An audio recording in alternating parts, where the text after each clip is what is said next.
lực đi trong lo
đánh sắt này srang này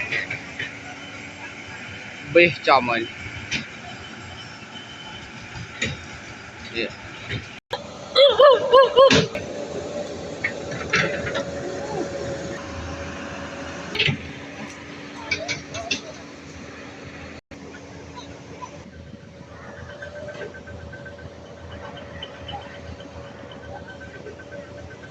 Lực đi trong đó lực đi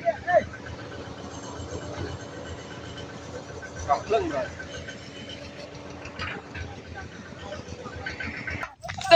nè tê cháu cũng đi cháu nhầm cho tình chân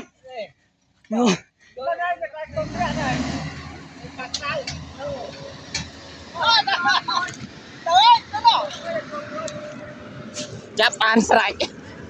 chắp ăn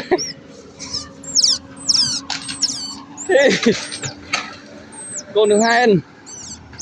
chắp ăn này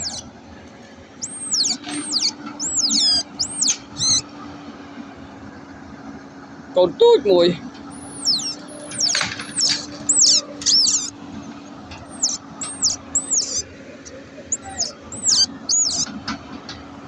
đời xa đây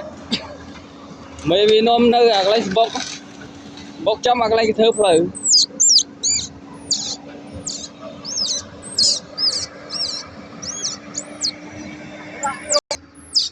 bỏ thầm chết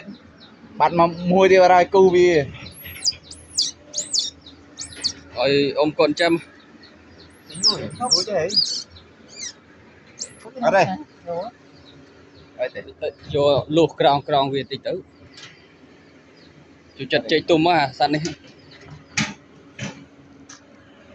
ê bán mùi bạn cái này là một bạn cà phê à bù